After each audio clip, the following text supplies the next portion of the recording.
Além da ruminatio, existe outra linha essencial na meditação monástica, a Lectio Divina.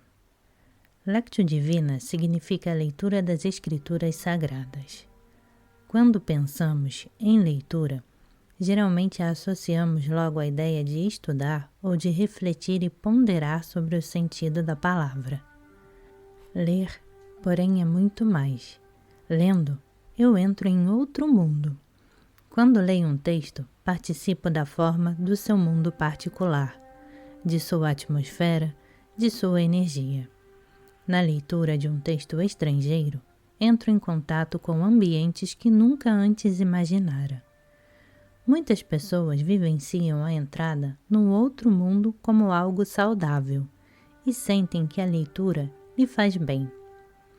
Mesmo quando não conseguem realizar tudo do que leem, sentem como positivo absorver novos pensamentos. Esse mundo dos pensamentos relativiza o mundo em que vivem e os liberta das pressões que sentem com frequência no seu mundo real. No mundo da leitura, os homens se sentem como outros, e não raro como salvos, inclusos, situados, tocados, valorosos e originais. Um dia a virtude benéfica da leitura será redescoberta. Franz Kafka, certa vez, assim se expressou a respeito do poder terapêutico do livro. Um livro é um machado que quebra o gelo sobre o nosso mar interior. O texto pode nos colocar em contato com sentimentos reprimidos, com sentimentos que não mais sentimos, porque estão sob a capa de gelo do nosso torpor interno. Tal como um machado, um texto cortador pode golpear a capa de gelo, para que os sentimentos descongelem e tornem a aflorar. No Egito Antigo, já era conhecido o poder salutar dos livros. Os faraós escreveram sobre sua biblioteca. Psyché Latreiton, a casa da cura da alma. Este sobrescrito voltou a surgir em diversas bibliotecas de mosteiros, como por exemplo em St. Gallen. Um pioneiro da biblioterapia foi Benjamin Rush, que em 1802, nos Estados Unidos, começou a reformar os hospitais com a instalação de bibliotecas. Para ele, a leitura era um importante auxiliar da psicoterapia. Na Bíblia, ele encontrou a farmácia que continha um valioso remédio para cada doença da alma. Segundo Rush, um bom terapeuta escolhe o texto adequado para os pacientes. Depois conversa com eles sobre as experiências resultantes da leitura. A leitura pode estimular nas pessoas o poder autocurativo e reativar desenvolvimentos estagnados. A logoterapia, de Viktor Frankl, coloca o livro terapêutico à frente de tudo. O livro certo, na hora certa, já salvou muita gente do suicídio.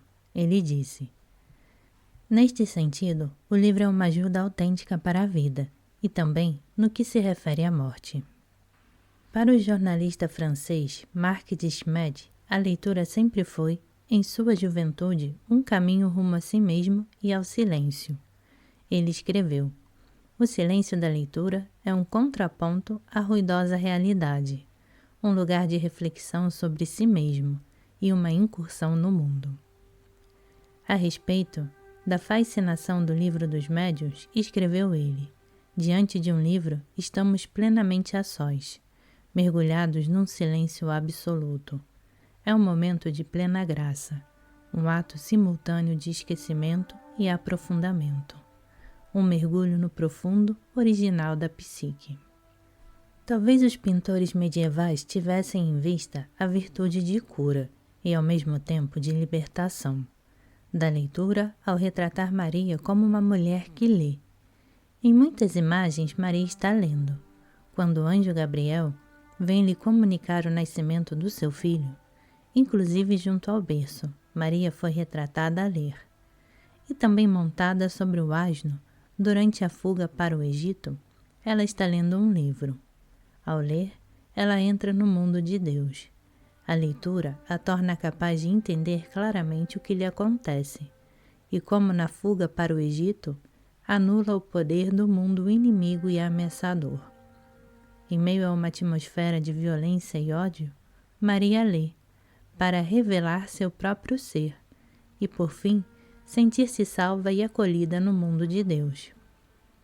Entre os primeiros monges, a prática da leitura restringia-se à Bíblia, não abrangendo a literatura geral, nem tratados teológicos.